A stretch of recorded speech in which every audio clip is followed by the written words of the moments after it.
আজকে আমরা বিজয়পুর ক্যাম্পের সামনে দাঁড়িয়ে আছি সোমেশ্বরী নদীর কূলে এবং মেঘালয়ের পাদমূলে অবস্থিত। যাই হোক, এখানে রং বেরঙের মানুষ আসা যাওয়া করে পর্যটন হিসাবে। তো অনেকের সাথে এই দেখা হয় এবং অনেকের সাথে দেখা গেল আর বাকি জীবনে দেখা হয় না। এই বিষয়ের নিয়ে এই বাউল কবি সালাম সরকারের একটি গান আমি পরিবেশন করব। ওরে কেন হলো দেখারে তোমারে দেখলাম,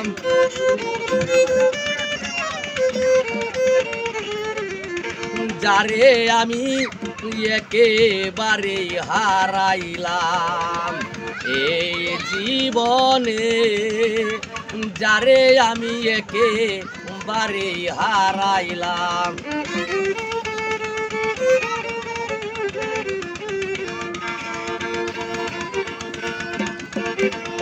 কেন হলো দেখারে তোমারে দেখলাম, কেন হলো দেখারে তোমারে দেখলাম, যারে আমি একেবারে হারাইলাম এই জীবনে, যারে আমি একেবারে হারাইলাম।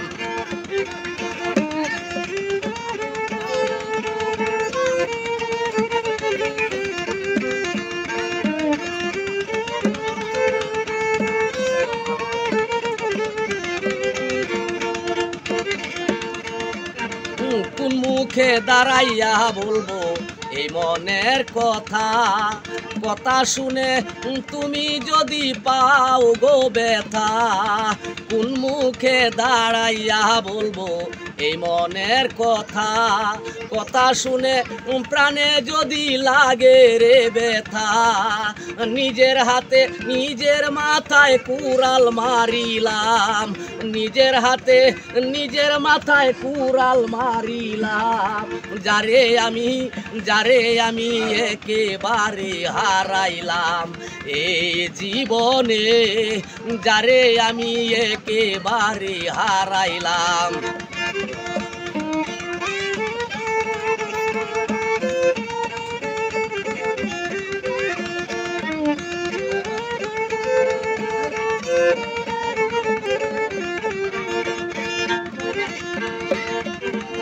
আমার নিবাচিল মনের আগুন জ্বালাইয়া গেলা, পলকেরি দেখা দিয়া কোথায় লুকাইলা। নিবাচিল মনের আগুন জ্বালাইয়া গেলা, পলকেরি দেখা দিয়া মন কাইরা নিলা। দুঃখে যাদের জীবন গড়া দুঃখ নিয়া নাম, দুঃখে যাদের জীবন গড়া দুঃখ নিয়া নাম, যারে আমি একেবারে হারাইলাম এই জীবনে, যারে আমি একেবারে হারাইলাম।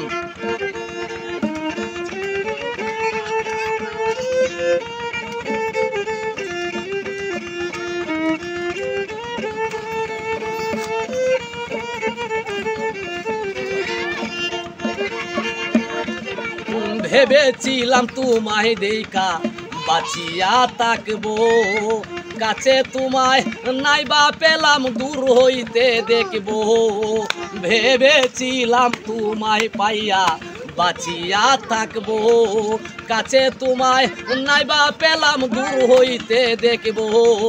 তোমারে খুঁজিয়া বেড়ায় পাগল এই সালাম, তোমারে খুঁজিয়া বেড়ায় পাগল এই সালাম, যারে আমি একেবারে হারাইলাম এই জীবনে, যারে আমি একেবারে হারাইলাম।